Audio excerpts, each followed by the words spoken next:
Hi again, folks. In this video, I want to take a look at the worst 5 draft seasons in our history. The draft is coming soon.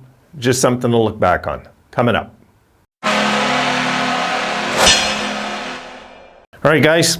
I want to jump on this one. This is one I've been wanting to do as well. And I'm going to do a 5 best drafts. No, I'm not going to be a wet blanket and complain and whine.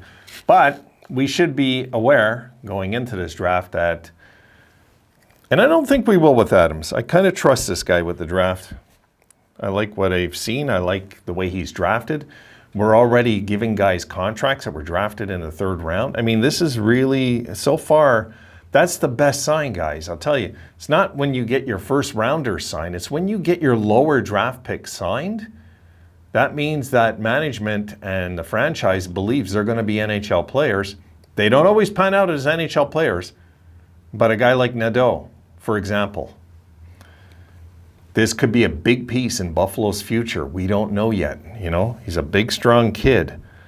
So I wanted to go over the worst 5 years, and it's a little debatable. Okay, it is. It's a little debatable. I fought with a few other seasons, but I had to go when the top pick accumulated into nothing.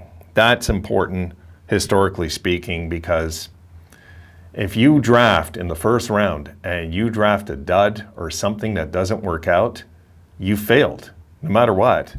I don't care if it's political reasons. It doesn't really matter. You know, their country this, their country, it doesn't matter. You don't take the chance, then draft a Canadian or American-born player then. You know, don't take chances. So let's take a look. I'm gonna go from number 5 up, because these are, and I have to give this a bit of love, and that's why it's only gonna hit number 5. So here we go, first clip. I won't even tell you what year till you see it. Here we go. The 1976 amateur draft, okay? Now, yes, there's only 4 players there for that draft. We had traded some other pieces, what have you. But when you got a second rounder, back in the day, you were hoping, you know, a second rounder was a pretty high pick back then, folks. Look, it was 33rd overall.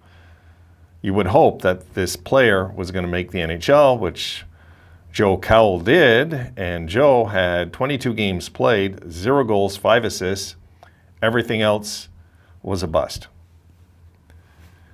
And I guess it's not fair to say bust after the 3rd round, you know, like really even after the 2nd round in this era, you know, but after the, you know, when you back in the day, you know, technology, I get it, wasn't as good, training wasn't as good, and there's a lot of hiccups we can go over. The main thing is like when you draft players, you know the majority of them are never going to play an NHL game. You know.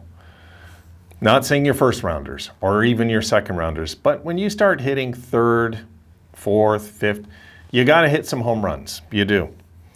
Or else, you know, you're in bad trouble if you don't, especially if you don't with your top 2 drafts. All right, number 4. Number 4, I put the 1981 entry draft. Yuri Dudacek. Okay, the story with this guy, one of you pointed it out to me one time because I was talking about past busts in Sabres history, and somebody said, no, Wayne, this guy, it was political, what happened. It was. I did some research on it, so sorry I forgot who pointed it out to me months ago.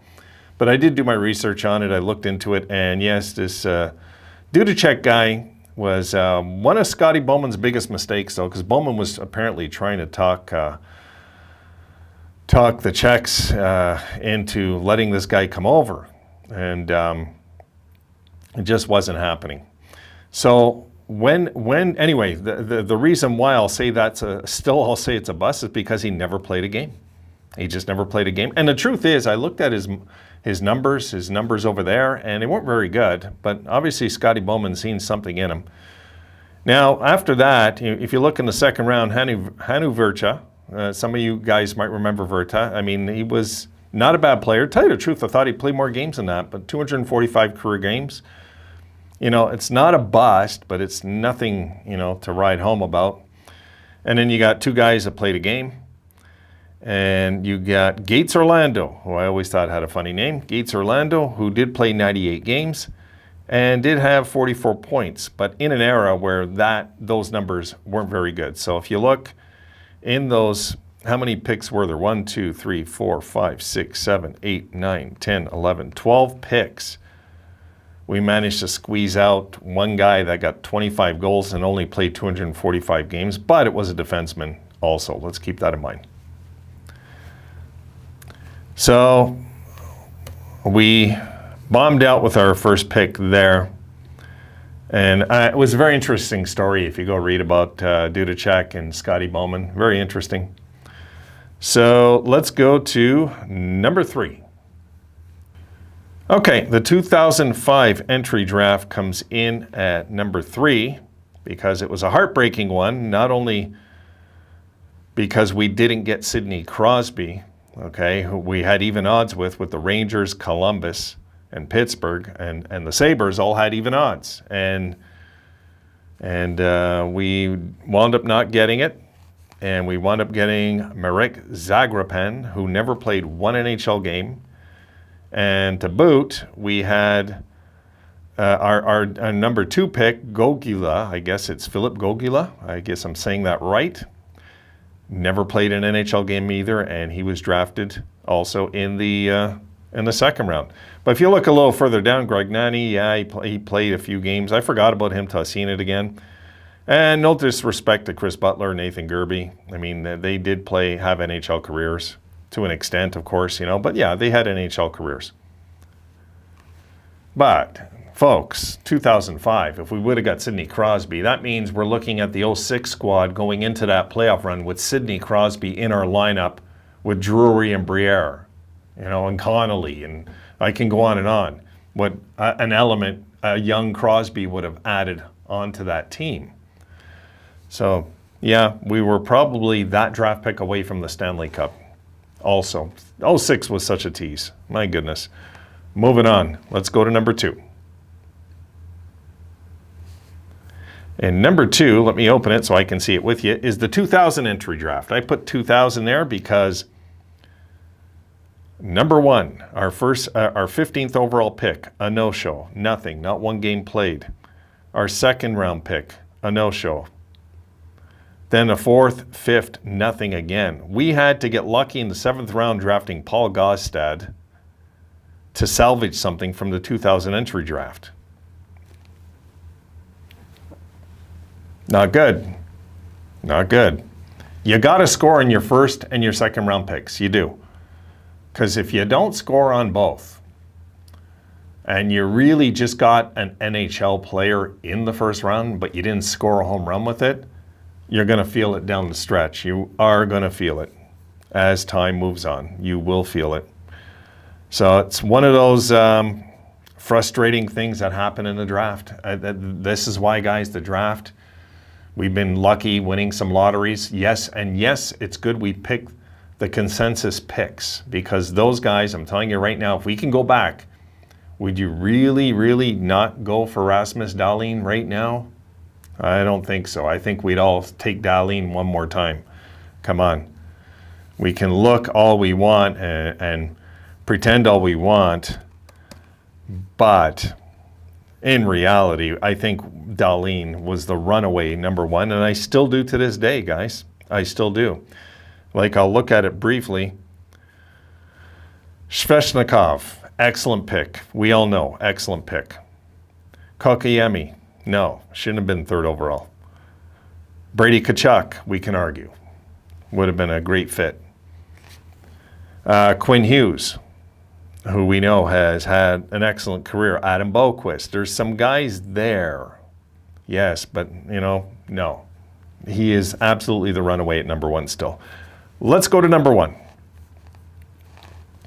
The 1973 amateur draft, I can't get over this one, guys. I just can't get over this one. The numbers don't lie. We had a pick in the 1st, 2nd, 3rd, 4th, 5th, 6th, 7th, 8th rounds, and nothing from 2 on. And in the number 1, in the first round, we drafted the great Morris Titanic, who had 19 games played, 0 goals, 0 assists, 0 points, 0 penalty minutes, 0. Everything 0. The only thing that would have made this perfect is if he didn't play an NHL game. But I want to point something out that always catches my eye because I never mentioned it the last few times I've talked about this guy.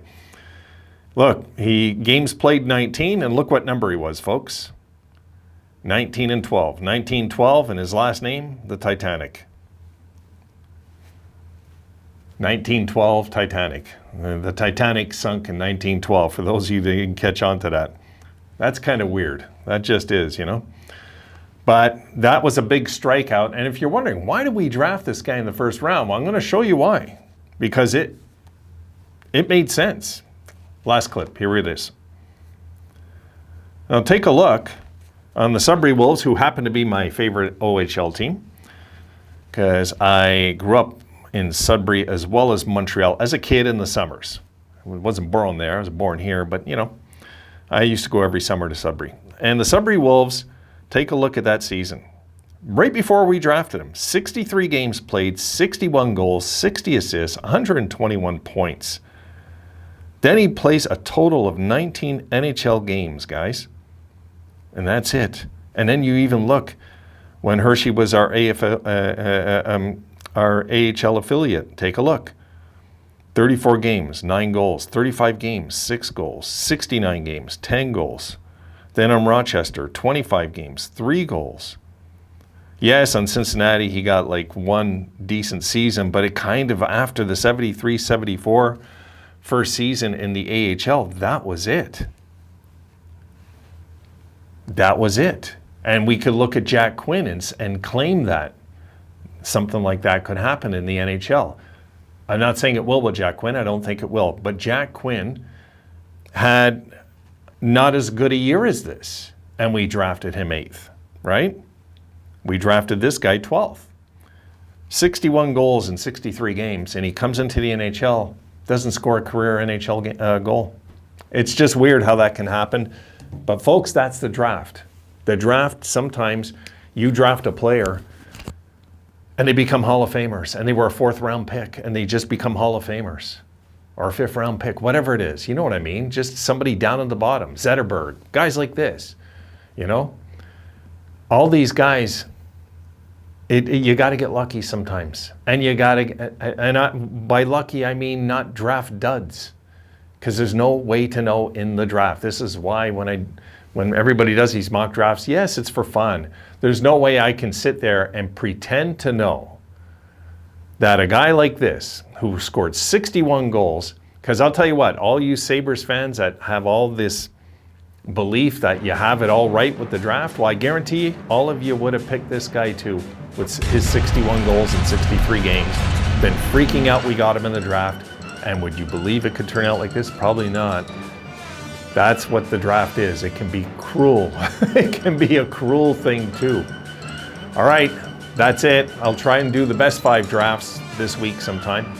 But I got the early bird. I got to get on that video. See you in that one.